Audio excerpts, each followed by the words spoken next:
There we go. Okay, now let's get our slides for today.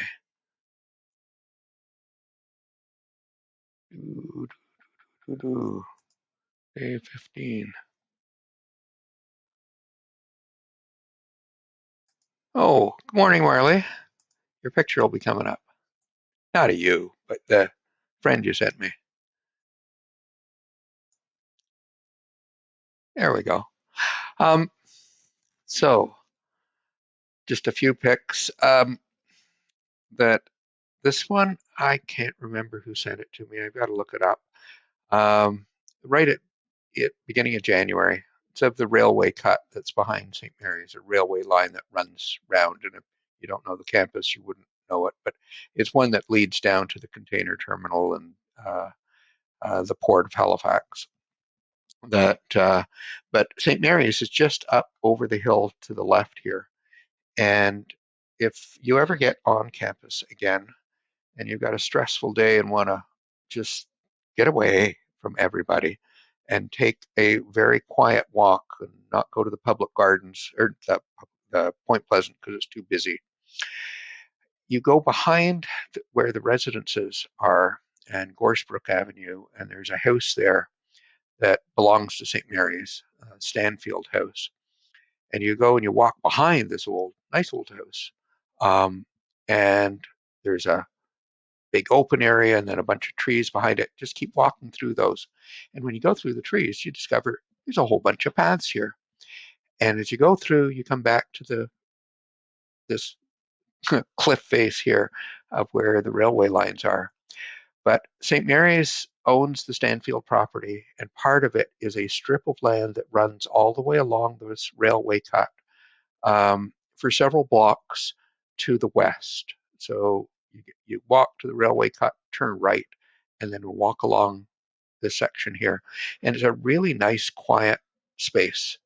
And so when you need that break, it's the place to go. Make sure you got good walking shoes though, because it's pretty rugged. It goes up and down, lots of rocks and that type of thing. But it's very relaxing, and most people don't know about it, uh, except I don't know if it's still the case. It was when my kids went to Gorsebrook Junior High. Um, this is where they partied on weekends, and there would be hundreds, literally hundreds of kids back there drinking. I think it's under control now. So, other extreme, this is where I am now in Kingsburg, but this isn't. This is from a few weeks back, just after, well, just during a nice snowfall, and not far from where we are, and this is Kingsburg Beach down in here, and this is a very old settler cemetery where my wife's ancestors are actually buried. Some of them. Um, they and this, Marley, thank you very much. You don't know how much I appreciated seeing Carlton. So some of you don't know St. Mary's because we've been online, but there's a cat that lives in the neighborhood. We really don't know the name of the cat for sure, I don't think. I believe he was named Carlton by people on campus, but I really don't know for sure. He's been around for a couple of years. He spends most of his day on campus and then goes home at night. We always worry about him getting locked in buildings overnight. That My office is on one side of the campus, and Carlton would come by and visit me every other week or so. I've got cat treats, and he'd come up on my desk and sit on my keyboard of my computer, wait for his treat. Then he'd tend to move on. Um, he'd sometimes come to class. He'd show up in our class, got everybody's attention. Everybody enjoyed seeing him, I think. Um, but he'd wander in, wander around, say hello, and then wander out. Very sociable cat. Uh, but it's often on the other side of the campus, and that there are various offices over there that he's a regular at. But one of the spaces is over in the library, and so Marley sent me an email yesterday that she was working on the assignment, I think, in the library, and Carlton came over and curled up on her book bag and had a little snooze. And so she took a picture of him. That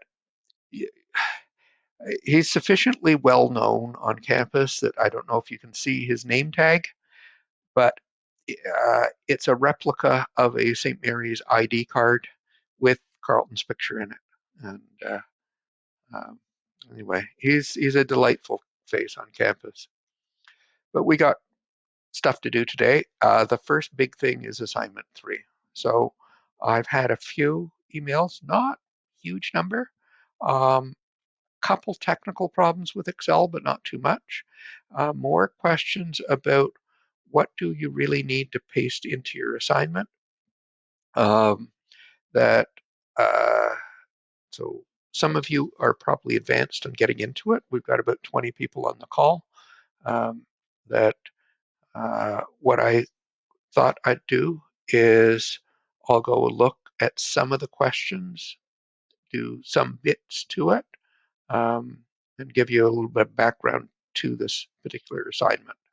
But while I'm jabbering away, if you'd like to type in the chat on specific questions that you want me to address, and you can keep adding ones in as we go, or to go back over topics that you're confused on what it means. That stuff freezing. Well, there is a source of some of that in the assignment, or with some data sets, but we'll see on that one.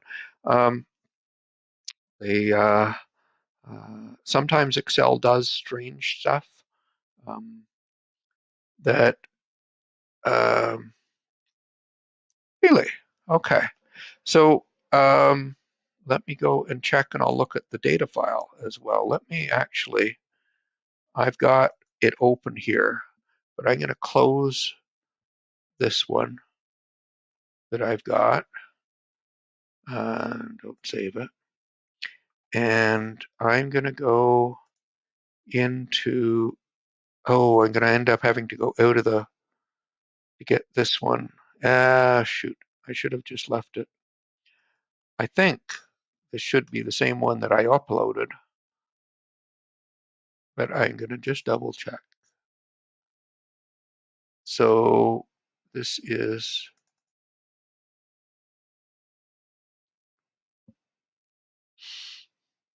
because this is the file that got uploaded. If I go and bring it out as an upload, it'll shut down our presentation for today. So let me just double check on one thing here. Okay, I'm safe on this. So, all right. Oh, what did I do? Hold on here. I don't want to do that. I want to do this. And bring back our class. Bring back the spreadsheet. Okay. And I'm going to go over question 3. Okay, so let's get started on this one. Again, background on the data set. You'll see a sample practice problem that was from last fall. Same type of questions, but a different set of housing data, a much bigger one. It's got about 2,000 current, well, no, there's probably 4,000 homes in it. But it's American data, and I don't know where it's from, and I don't know it well. So I wanted a data set that at least I was familiar with, or you could actually go and you can actually look at it. So in Nova Scotia, there is a real estate agency called Viewpoint, and they built this amazing website and database of all properties in Nova Scotia, not just ones for sale, and that it's a clickable map that they've got, and that here is the west end of Halifax, and every one on the map that you see that's a pinkish sort of color, I don't know if that's pink really, but if you click on it, it'll bring up, this is a house that sold in the last year, and it gives you a whole bunch of details about it. If you click on other homes, that if they sold, it was some time ago, and it's sometimes not as complete data. But as a house comes up for sale, they extract the listing of that house for sale, and they put it on their website, and plus some other data that's in there. And they give you the whole history of being put up for sale, that an offer was made, um, it didn't close, it didn't sell, or they changed the price, or they did something or other to it. And you can find when did it last sell. There's all kinds of interesting data to pull from. So this is nice because I'd like to use real data in the course. So there are 86 pink spots in the neighborhood that I looked at, and those were ones that sold roughly in the last year. There's one here that's a blue. I don't know if you could see it. It's one that just came up for sale, and but there isn't an awful lot of property for sale in the city right now. It's a very, very tight housing market. So I pulled from the listing some data that's there. Some of it is missing. And so I've got the raw data, and some of the ones that are missing, I estimated what I thought the value was that should have gone in there so that we could still work with that data point. And so in question one, starting out, I'm asking you to look at price and the number of bathrooms. So what I recommend you doing with each question is, I've got all these things about homes. I'm going to look at price. So grab just the values we want. Price, go all the way down here. Don't grab the whole column. Sometimes that is why things freeze, is you grab stuff beyond what we want. And sometimes particularly if it copies it as a table, it copies thousands and thousands of rows when we've only got 87 rows. And bathrooms, grab that. So that's my first piece of advice to you on making it work. That copy it, put it in a new sheet. And so every question, I would recommend you create a new sheet and put it in. Now let me make that bigger so I can see it. So Excel is behaving a little bit for me. The next, it's copied the formatting of it, but it's not a table. Okay, it's just copied the coloring. So I'm not worried about that. That with the price data, I'm actually going to move it. I'm going to cut it out of here, and I'm going to put it over here. As a rule, you don't have to follow it, but it's just a good practice.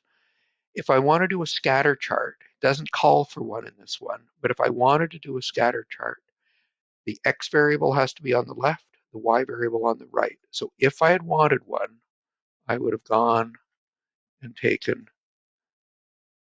this stuff here. Okay, I've done insert, charts. It's going to give me the right sort. Okay, and whoops, I'm going to want to put it, I want to put it up at the top. Let me cut it out and paste it in at the beginning here. I wish it would let me better decide where I want pictures to be put. I'll make this smaller again now, just so I can see it all. And you can see roughly from this scatter chart that homes that have more bathrooms seem to be selling for a higher price. Okay. To some extent, there's these guys, this guy are a little bit odd, but I haven't asked for this in your assignment. I've asked you to do a box and whisker chart. So a box and whisker chart, you go and take price, and generally don't take the label, okay? Just take the values. It's safer. I can always add labels, pictures. So I've taken all the prices. I'm going to go to insert, charts, and I want a box and whisker. So I have to go over here, and I go down here, and I pick box and whisker. So here's my box and whisker chart. Again, I don't want it down here at the bottom. I'd like to put it up here at the top where I can see it.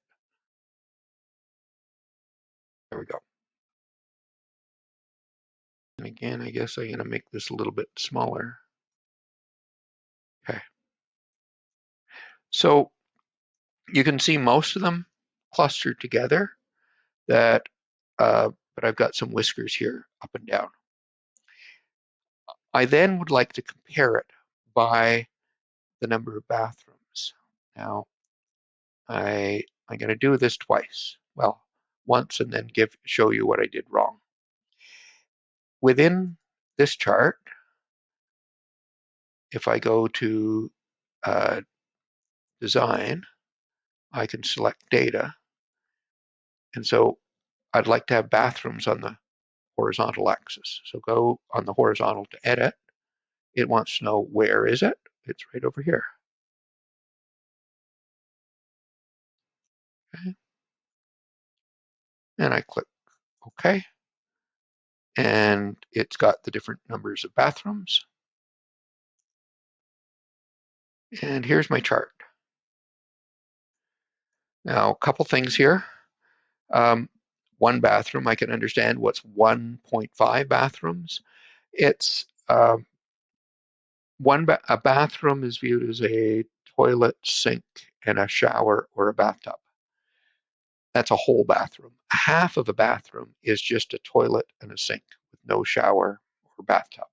So that, but if you notice the numbers here that I've got 1.5, 1, 2.5, 2, they're not in ascending order. With Excel, you've got to do a trick. And I actually told you to do this first.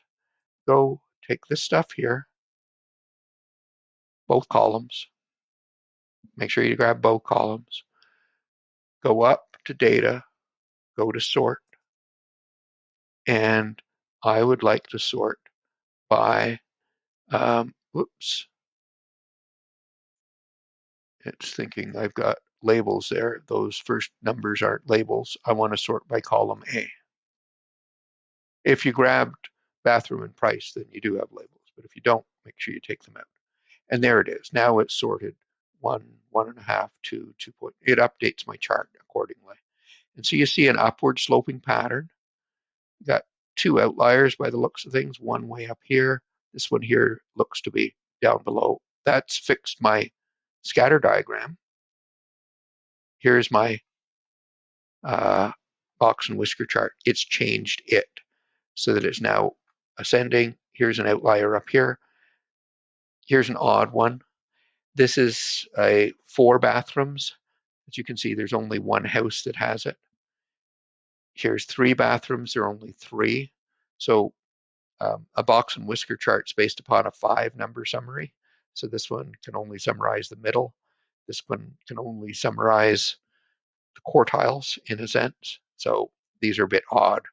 Here's the rest of the data here. And so I've asked that you go and take a picture of this and put it in. I'd ask that you generally, when you're taking pictures, give it a title. It increases with number of bathrooms.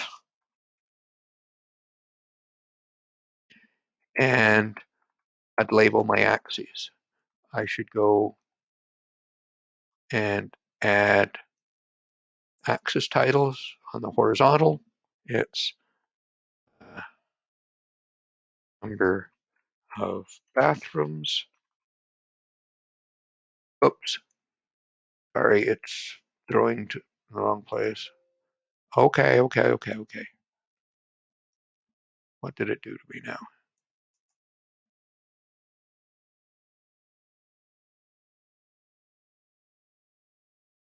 And whoops, I don't need that. And I should put one on the vertical. And I'll put in price. Okay.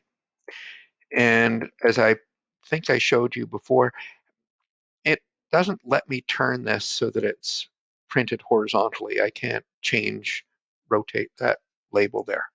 But always try to do that.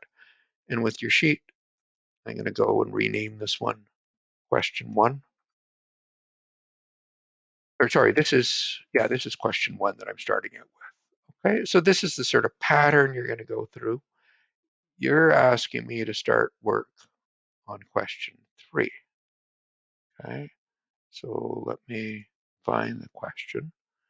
I'm asking, oh, by the way, we saw that the prices went up as the number of bathrooms went up. And I'm asking you to make sure you think every time you see a pattern, is it really the number of bathrooms that causes price to go up? Or is it something else? Is there some other reason why maybe both of them are going up at the same time? That there's some lurking variable here. Maybe the size of the house. Bigger homes have more bathrooms. Bigger homes sell for more. Maybe it's the number of bedrooms in a modern house. These are old ones, but modern ones, as the number of bedrooms goes up, the number of bathrooms goes up. That's a very common thing that we're seeing. So, so question 3, I want you to start getting into building a model, and we're going to do it based upon assessment or on list price and the selling price. Okay, so let me go back to the data. I've got there is the list price, okay,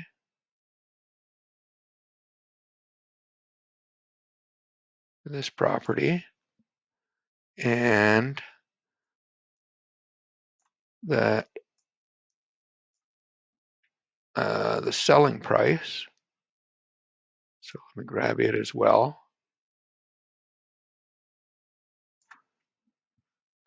And I'm going to put them in a new sheet. And actually, let me put it over here. And go back here. I want the assessed value of the property as well.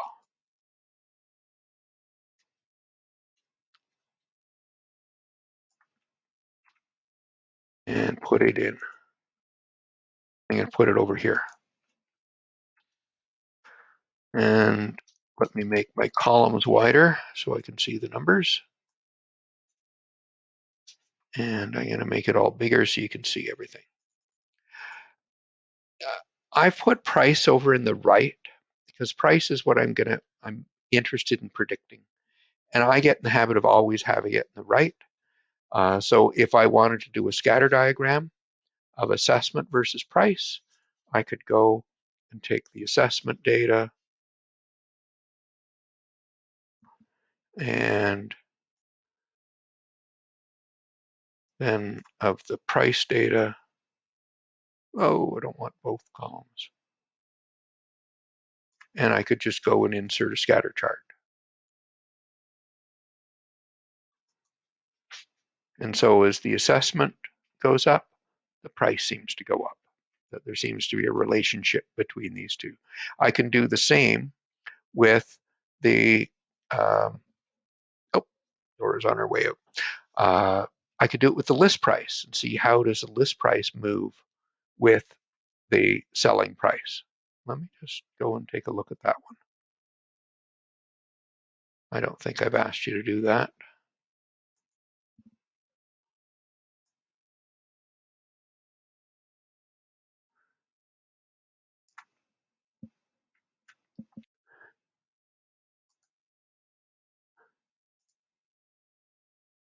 Oh, we can see this one's a much stronger pattern.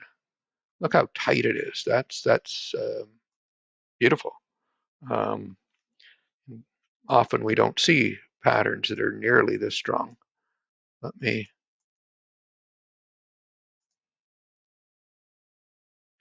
That's one of my charts, and let me move the other one up here. We'll do analysis on these guys in a minute.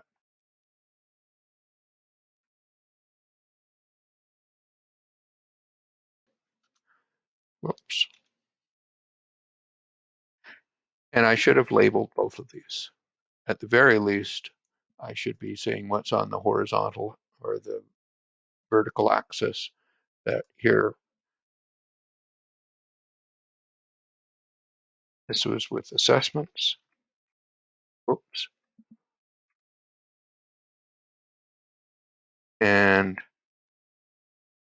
this was price versus list. Okay. And I should label all the axes, but we're not going to do that at the moment. It asks you to go and find correlation among the variables. So we go to data analysis. Hello. And I want correlation. And my data, I'm going to do all of it. It's an A1 up to column C 87. And I've got labels. I'm going to put my output right here. Okay. And we'd see between price and assessment, the correlation's around 0.8. So this says a correlation around 0.8.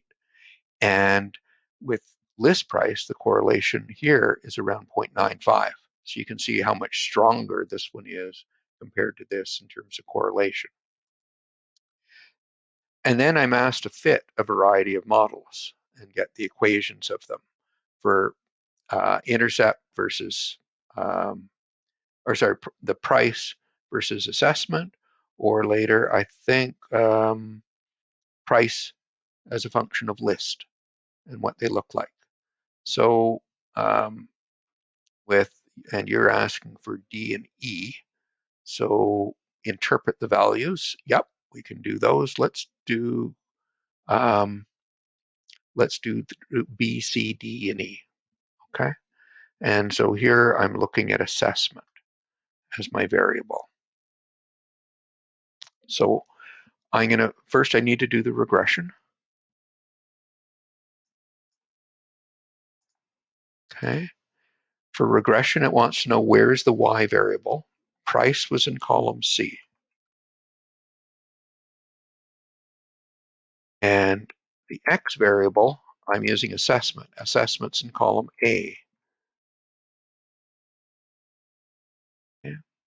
I've got labels, and my output, I'm going to put it down here in right here. Okay. And I don't need the residuals for this, so I'm not going to put it, but you will for a later question.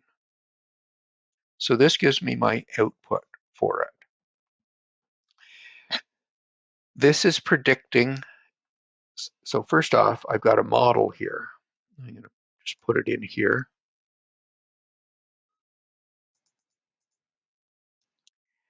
What's the equation? So there's a whole bunch of output. First off, it asks you to put the output in the assignment. All I'm asking you to do, let me make this smaller so we can see it all. So take a snapshot of just this. You can do all the columns. I'm more interested in the first couple. So just go and take a snapshot like that. And did I actually ask for an output? Yeah, here. Boom, paste that in. That's all you have to do. Okay? But I want to know what the equation is, right? That,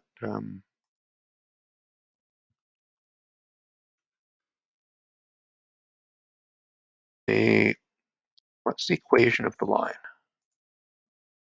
So I'll zoom back in a little bit. Oops, there we go. Right here, I'm going to put estimated average price.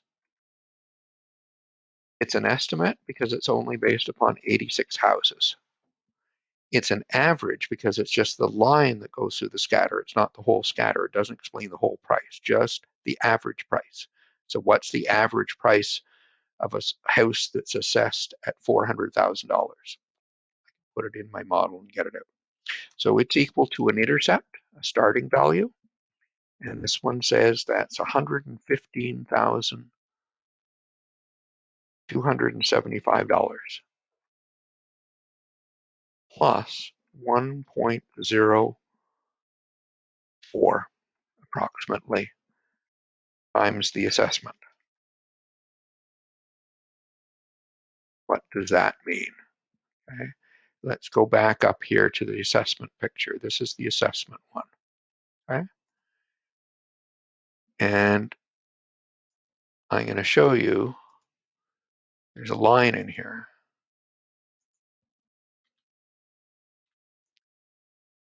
I'm just going to make this one first bigger so I can see it.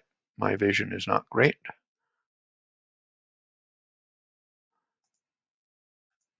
Okay, that's what it's got. I'm going to put a new line on top of that so I can see what's going on here.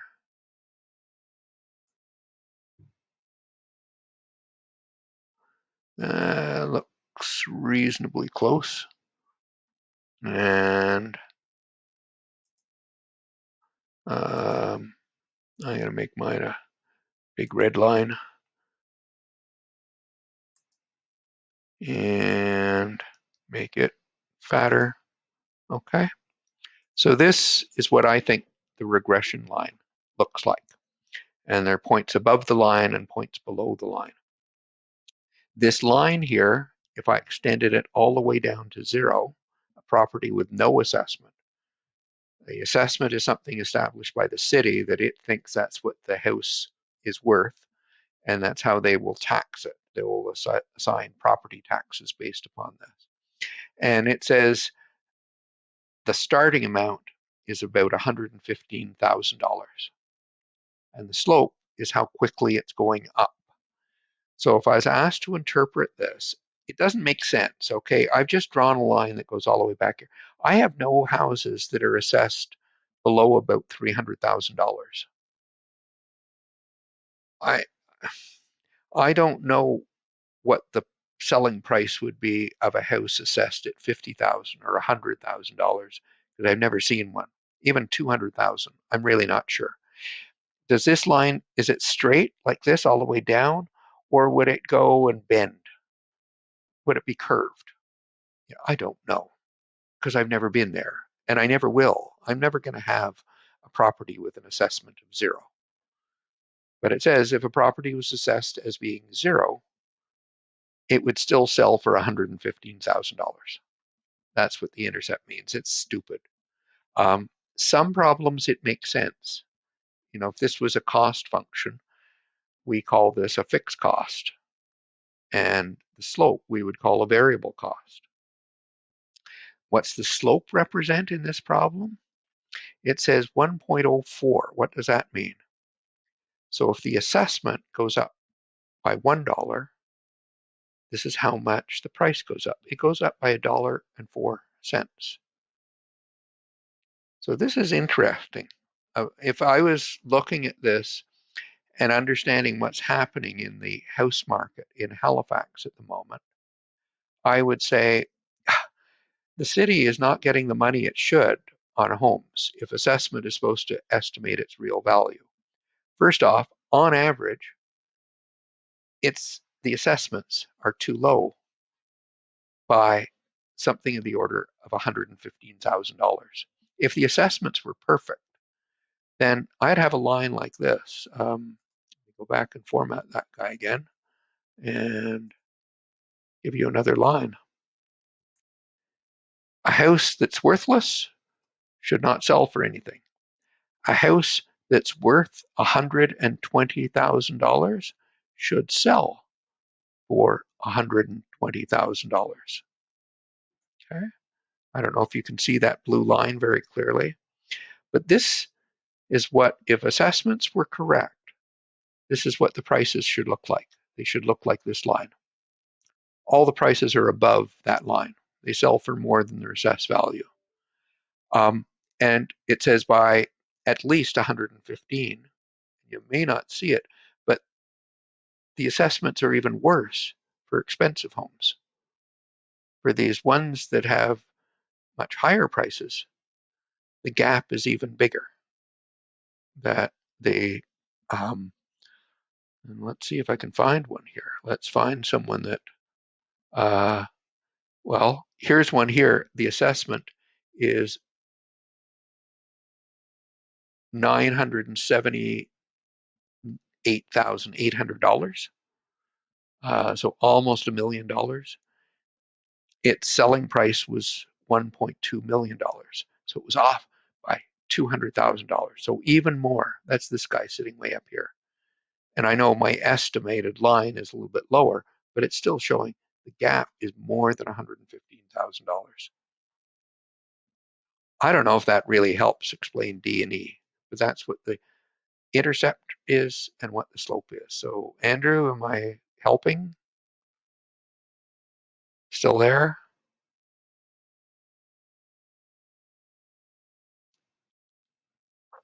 Sometimes slope and intercept are easy to explain. They are with cost functions, but sometimes they're a little more awkward. And this is one it's hard to wrap your head around. You're asked for the R square in these, and you're also asked about sort of standard error.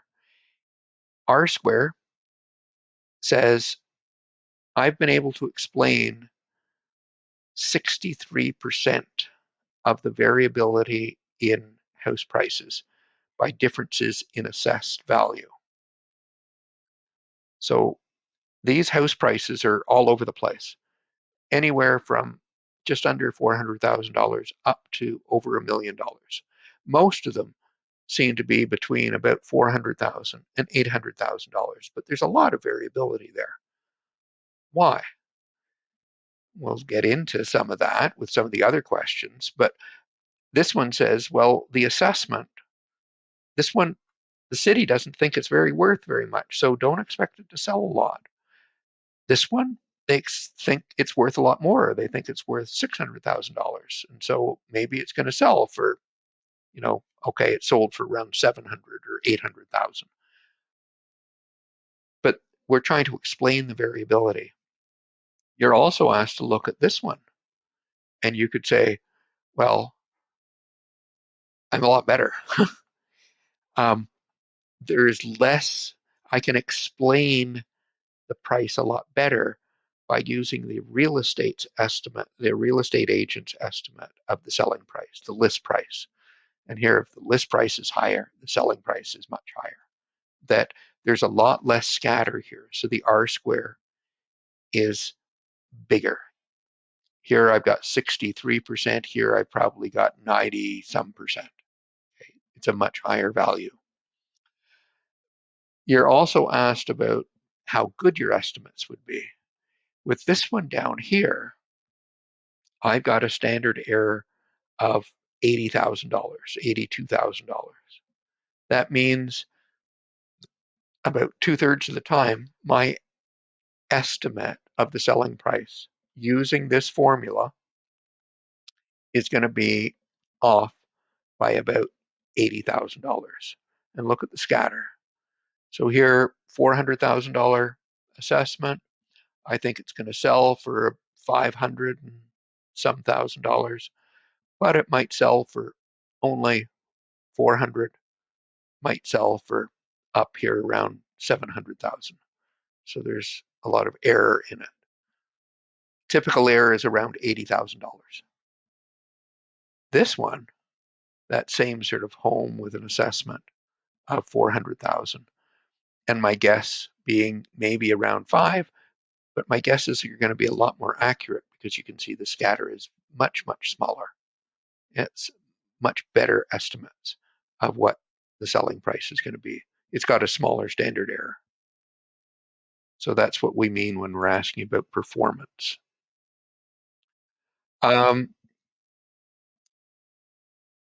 In question 2, I'm asking, let's see if we can build a model to predict price that's based upon characteristics of the home, that the uh, size of the home, how many bathrooms, how many bedrooms, how old it is.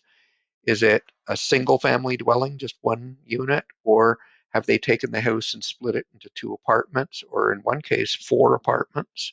Um, that these are all old homes that were probably built as single family homes, but over time, many of them have been made into apartments.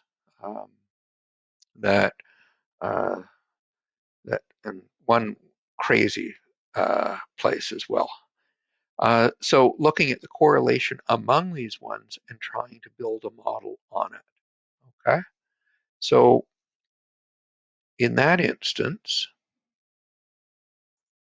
what I'm going to do is go back to my data. I've got characteristics on the home. I'm going to take, let me just go and grab everything quickly, I think. Did I ask for market as well? Let me grab everything. I'm not going to look at the ones with words. And I put it in a new sheet. Um, I don't need the list price, so I'm going to delete that column. Um, price, I'm going to cut it out and I'm going to put it over here because I like my Y variable to always be on the right, just matter of preference. Get rid of that column. And assessment I don't need. And I can't remember if I need any of the other guys here. And as you can see, that there are summer apartments. Here's 2 units, 2 units. This is the crazy guy, the 1.2 million fellow. It's actually on a double piece of land. Maybe they took two houses and filled in between and joined it. But they made it into 4 apartments, and each of the apartments has a huge number of bedrooms. In total, they got 15 bedrooms. So they're like 3 and 4 bedrooms in each of these apartments. It's crazy. So it's probably student housing.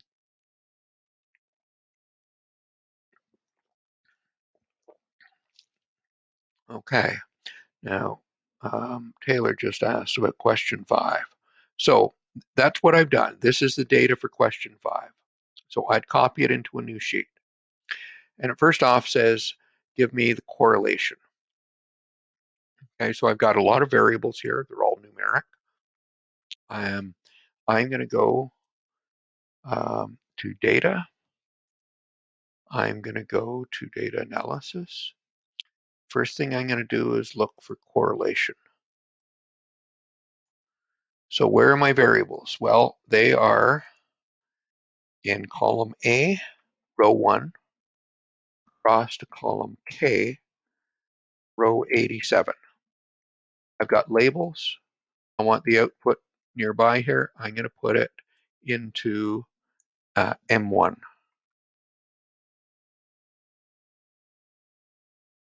Way up here. Okay.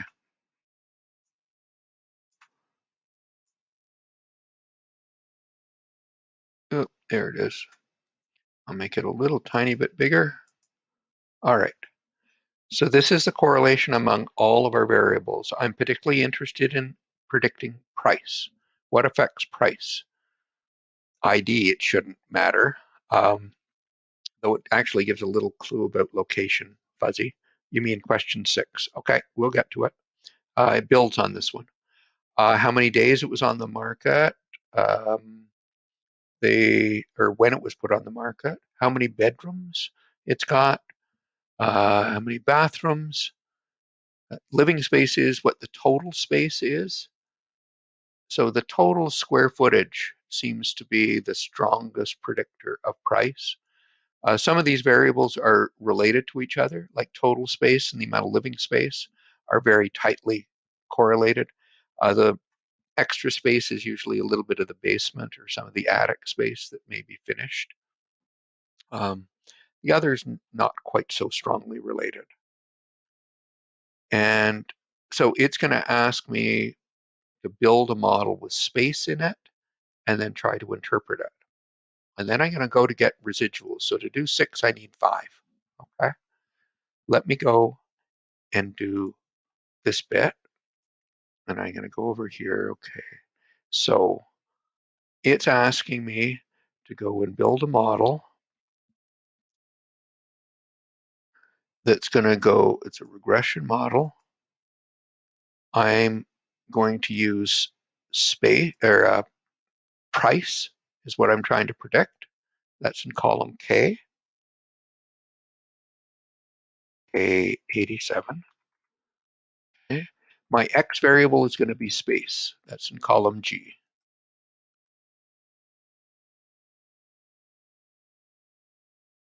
Labels. I want my output to be in my table here. I'm going to put it over in M, and probably 16 is far enough down. And I'm going to ask for the residuals this time. Okay. And residual plots. So there's a bunch of stuff now. It's put over here on the right. This is standard regression output. It's not a great model. It's going to only have an R-square of 50%. It's got a big standard error. My predictions are typically going to be off by $96,000.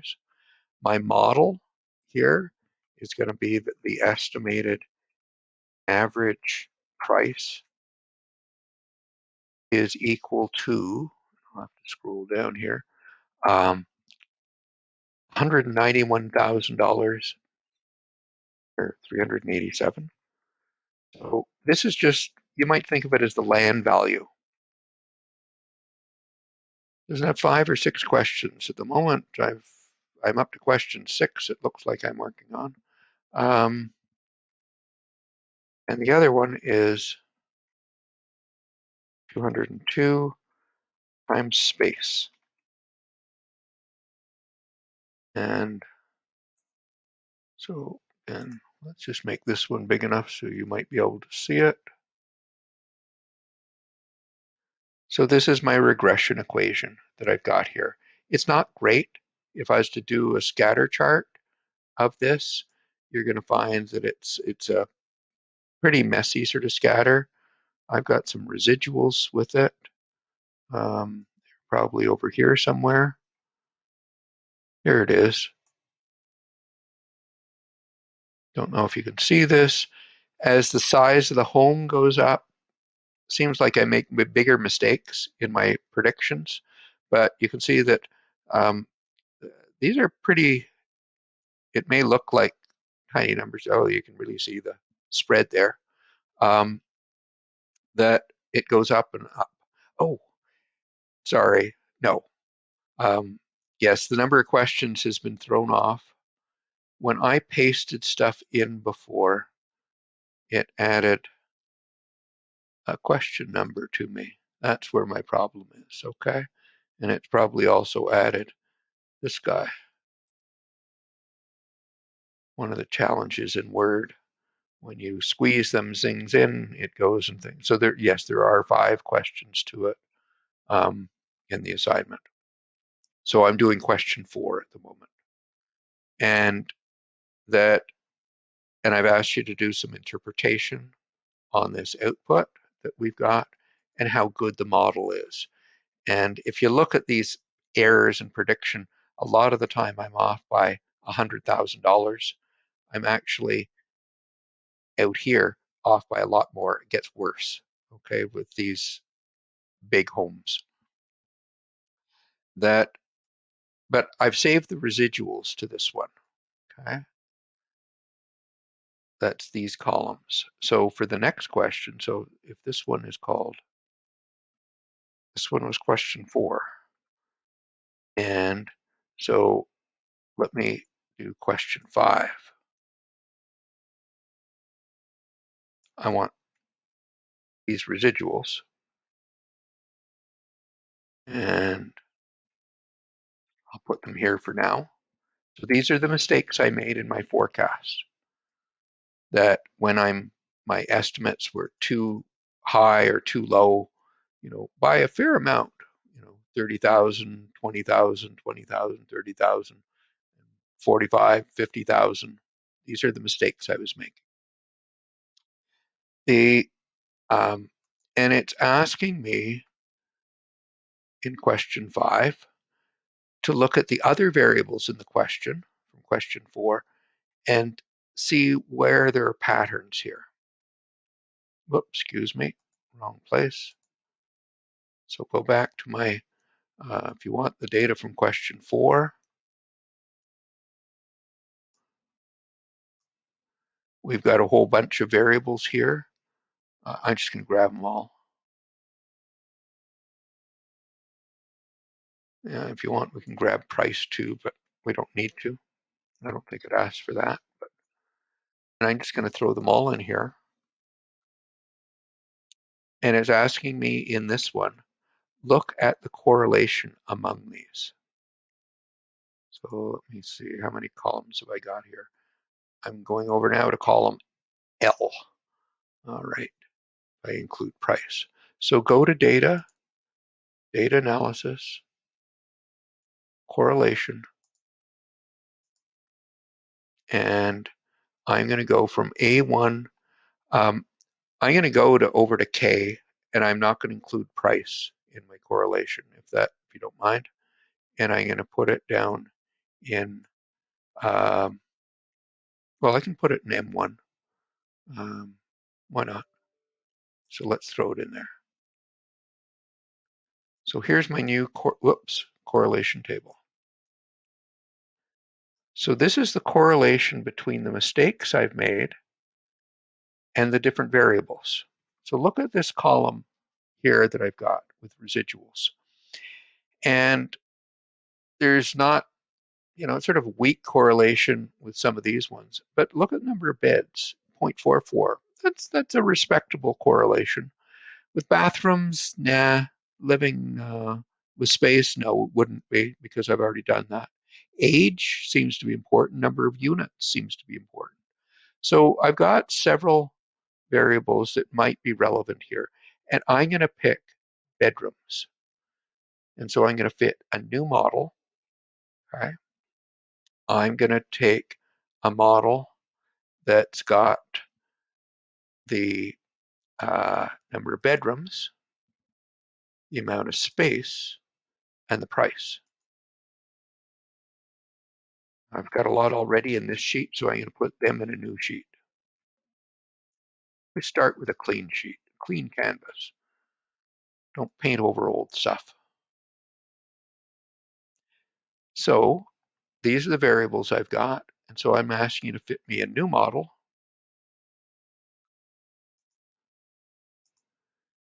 In this one, I've got where's my Y variable? That's in column C. Where's my X variable? Oops. X is in columns A and B. And I'm going to have labels, output. I'm going to put that, not here, but I'll put it over in D1. And I'll ask for the residuals. I don't think I need them. Okay.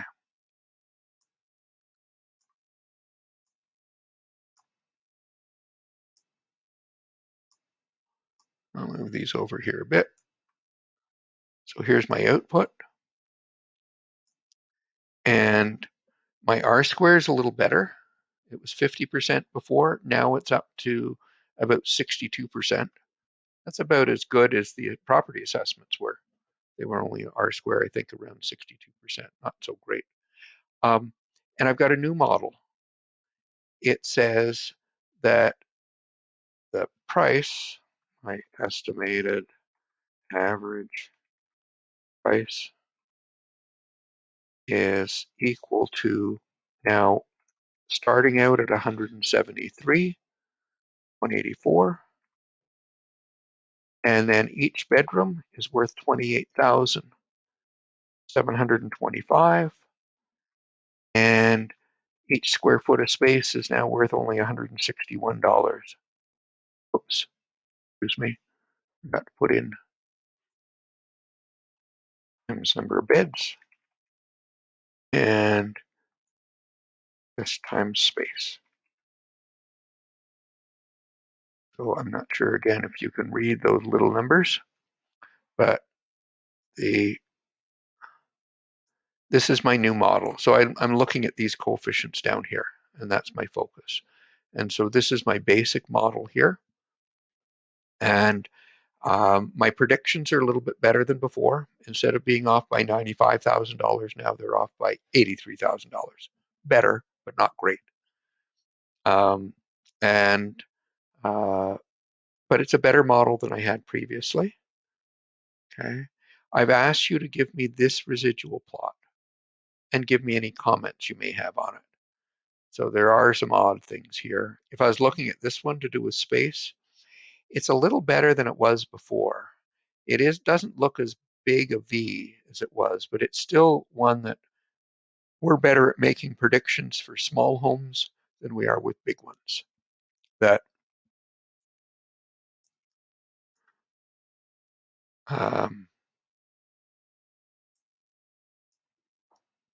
see, I've still got it going out and out.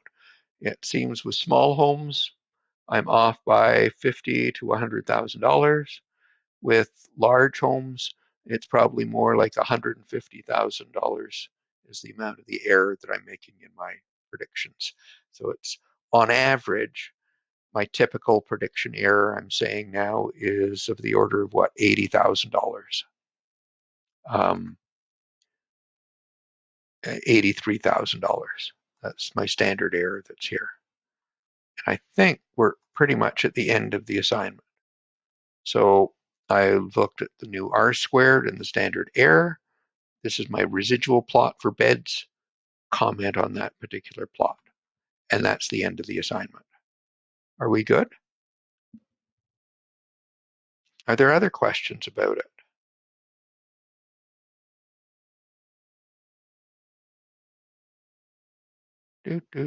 Few of you are typing. Nope. Taylor's okay. You're okay, Aaron? All right. That I'm going to have you do more on this data set in assignment 4, but I think this is enough to get us started. But we're going to drill into a couple other things like we've gotten into in the last class or two. Takes a little while to absorb all of this stuff. They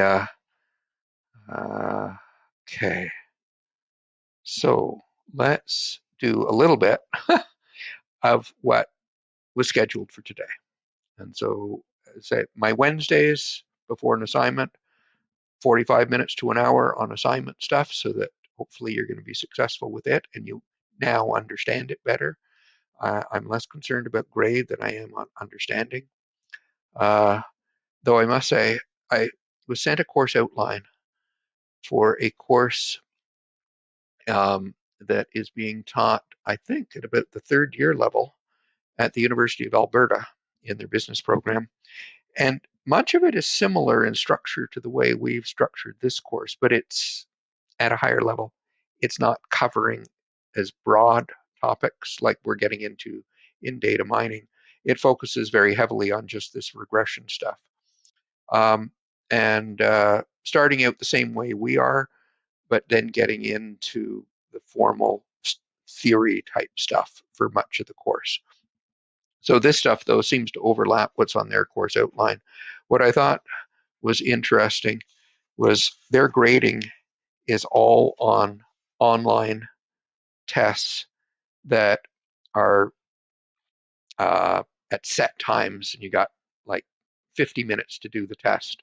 And they've only got, I think, 3 of them or something like that. That's 75% of the grade. Another 10% is on another quiz or two. And with all of their tests, they require you to have a camera and microphone set up during the test. And they use this spyware software to make sure you're not cheating on it. Overkill in terms of policing you. I'd be terrified doing a test under those conditions. And then with all the grades at the end, they scale them. so that your grade in the course, you have to know how you're doing compared to all your peers. So it's scaled so that the average is a certain value, and you're above or below average. So you're competing against your classmates. I don't like that. Anyway, it's a different way of doing assessment. Not my cup of tea at all. So we've been doing modeling on value estimation, doing causal analysis at the same time. We've been doing that today with homes. I'm going to whip through a couple of slides here, and that the regression is far and away, as I've said over and over again, the most common technique. So we're predicting a number based upon other information that we know. So like with the homes here, if I got a really good model, then if you put your home up for sale, I should be able to take the information about your home and predict what that house is going to sell for.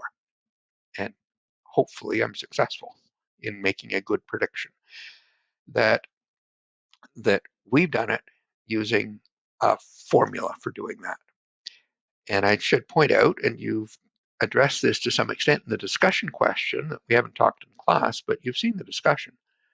How else would you do this? Well, a real estate agent doesn't use regression analysis.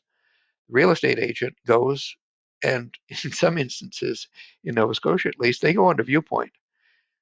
They look at homes that have sold in that neighborhood in the last year or two, and what did they sell for? They look up information about those homes. They look at pictures, a lot of the pictures that are posted about those homes. They may even go over and visit those other homes, at least from the outside. And from that, they come up with what they think they should be able to sell it for. And they're, as you'll see with the data we've got, the listing price, which is the one proposed by the real estate agent, is much better than the one that's being done by the city in using the services of property services, the property valuation um, uh, firm that does the work for the across the province. So they're looking at similar ones, and that is not an unusual approach done for certain types of individual cases where you've got other cases that you could look at and you've got experience that you could take into account. And this idea of looking up matched values, similar values, is not an unheard of technique. We do some statistical analysis using matched pairs or that type of thing. Several years ago, quite a few now, the university tried introducing a program for first-year students to help them be more successful. And there was a lot of hype and hoopla around this, and parents thought it was a great idea. Students weren't that excited about it. But we piloted it for a couple of years to see what happened. And the people that really liked the program, the administrators and faculty that thought this was a great idea, looked at the data and they found students that were in the program did better than students that weren't in the program. And so they said, oh, see, it works. It was worth the money. And no, the students that chose to get in the program were different from the students that chose not to go in the program. There are other explanations for the performance. And so what we did is we went back and we identified those for each student that came in. We found similar ones. So if that student was a female from Dartmouth High, going into the Faculty of Arts and had a 78 average in high school, we found another female student from Dartmouth High that went into arts and had an average between 75 and 80. And in fact, we could find, for at least for the big high schools, we could find several students. For smaller ones, we just picked from that region. And so we went on a broader basis. But we looked at the Nova Scotia students in particular and matched them. For international students, we matched them by their country. But again, trying to match gender and program and high school average. And because we know that those are all things that do affect how students do in their first year. And so we compared similar students to the ones in the program. And we found similar students that didn't participate in the program did just as well as the students that did participate in the program. The program had no effect. What we were actually, so this idea of similar, and this is a really interesting thing, and we're going to look at that as a technique, but for classification quite shortly. So similarity is a very interesting concept and one that should not be dismissed. Trouble is that generally with those approaches, we can't do causal analysis. One of the nice things with regression is we can try to separate out what's the impact of the size of the house from the age of the house, from the number of bathrooms in the house, by each of the different things. And with estimating a student's grade point average, we can separate out what the impact is of being at certain high schools or the students that go to certain high schools. That tells us something about the socioeconomic community that they come from, with some of the schools anyway, or the program they're in, or their gender. And those are actually important factors in performance in first year. So it's nice having a model to do that. And regression is the most common technique we'd use for doing that type of thing. We have problems with multicollinearity when variables are interrelated, and that causes us difficulty in the causal analysis and doing the explanation of why this is happening or that's happening. And it is problematic that a lot of this that we get into with multicollinearity reminds me of Simpson's paradox, when we're thinking of, oh, A affects causes B. Yeah, they seem to be related. And it says, no, step back. And it's like the bathrooms. Bathrooms increase house price. No, no, no, no. The size of the house is probably the factor. If it's a bigger house, it's probably for more people, and so they need more bathrooms. And if it's a bigger house, it sells for more. So the size of the house is the cause, and it affects both the number of bathrooms and the price. It's not the bathrooms affecting price directly. It's more complicated than that. So it's like Simpson's paradox. And we were able to look at things like binary variables and incorporate that into regression. We also looked at some curves, but binary is the one that's particularly interesting. That, and we'll come back to that one in a minute. The other is we could measure accuracy. We could define accuracy, particularly in standard error. How bad are our predictions? How far off? R square was a measure, but I parked that one. We thought of accuracy on how close was our prediction. So if I'm predicting house price, is my estimate off by $10,000 or $100,000? How big is the error? And we had a variety of different things there, and we got into with standard error of coefficients, and I'm going to skip that for now. That I'll bug you on that on your next assignment. So what I'd like to get into with a few minutes is talking about classification problems, because it's probably more common than value estimation, in that we're often predicting not what a student's grade point average is going to be, but are they going to come back for second year? Customer churn. That's probably one of the biggest applications we've got of classification. That in marketing and customer retention, that will this customer renew their contract, their subscription with you, the service that they're buying from you, whether that be your smartphone contract or who you're getting your internet from, or other types of services, your Netflix or whatever. Are you going to continue? Or are we going to lose? Are you going to go somewhere else to take your business? That they, and it's attractive if I can build a model that can tell me why they left or why they stayed or what I could do to keep them as a customer, or what things I should not do because it will drive them away. That's causal analysis again, and that's often in the background to me, but my goal is to keep them. So what's interesting though is I've got binary variables again but I'm predicting a binary variable as opposed to using one. So I'm not going and trying using are you male or female to make a prediction on grade, but I might be using your grades to see if I could predict are you a male or a female.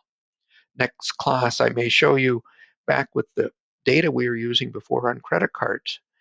Instead of trying to predict the credit card balance, maybe my goal is to predict who is a student and who is not a student, because maybe I don't normally ask that question or have that data, but I do have a data set of 400 customers for which I do know who's a student and who's not. Can I use that in future to predict or to be able to guess or classify my customers as to who's actually a student and they didn't tell me and who isn't?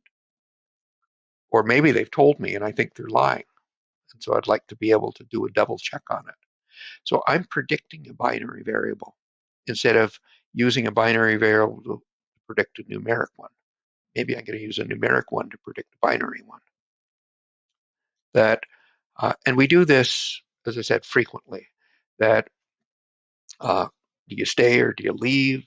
Is this transaction valid or fraudulent? Are you going to pay off your loan? Are you going to default on the loan?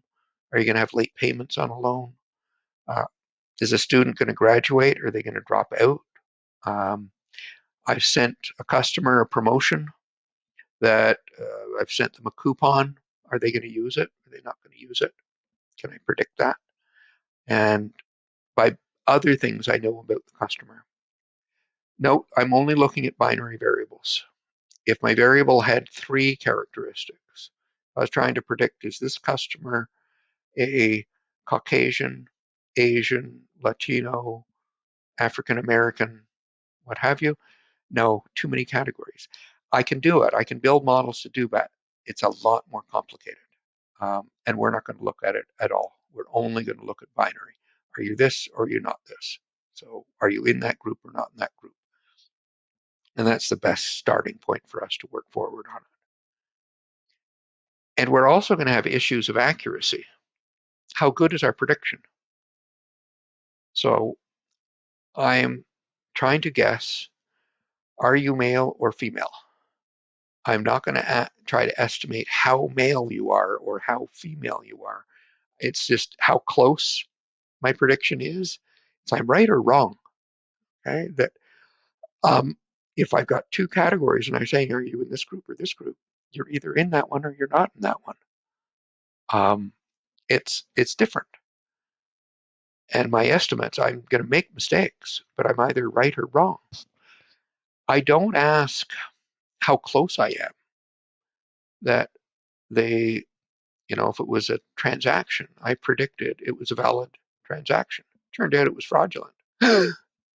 What's going to happen to me then? That if we were giving you a COVID test to predict whether or not you have COVID, and the test, particularly the rapid tests, are not perfect.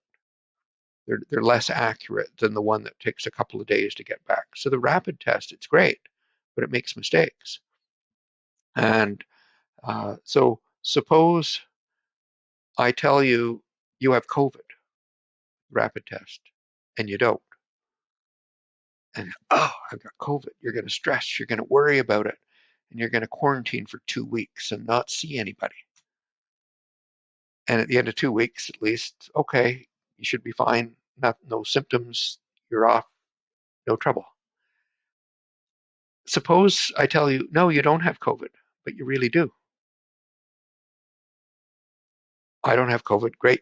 I'm getting together with my friends tonight. We're gonna, socialize. Haven't seen them in a while. Good party. And a few days later, you find out 5 or 6 of your friends have caught COVID from you. Okay. Now you've ruined the lives of 5 or 6 other people. Making mistakes carries consequences to it.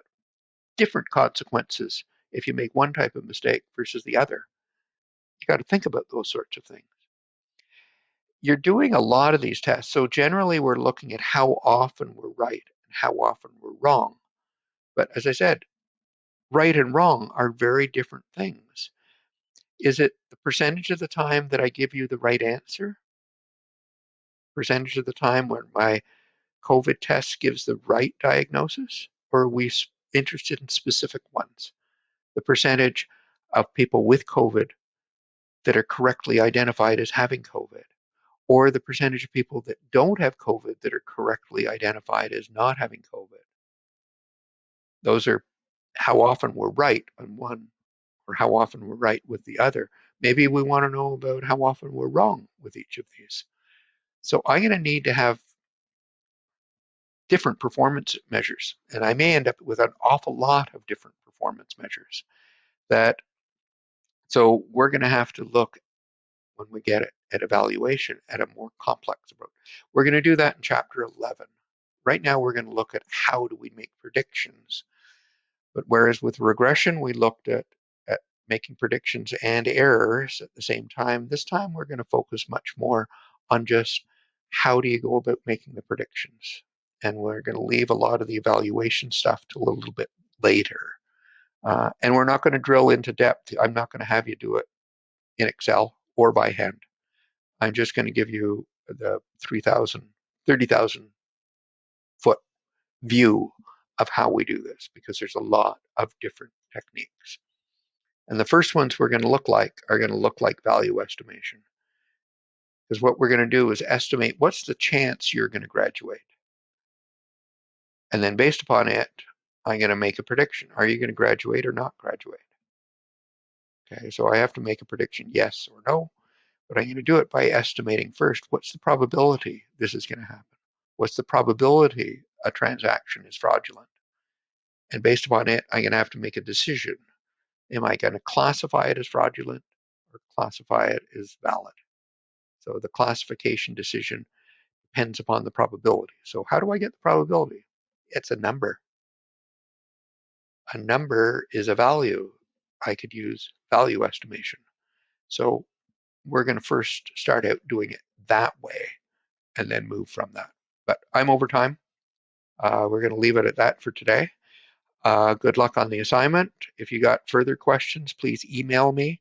If it's a technical Excel question, send me the whole spreadsheet. Attach it. Don't attach a picture. Pictures don't help me. I need the whole spreadsheet. But hopefully you get through it successfully. And we'll be in touch on Monday. You take care. Have a good weekend. Bye now.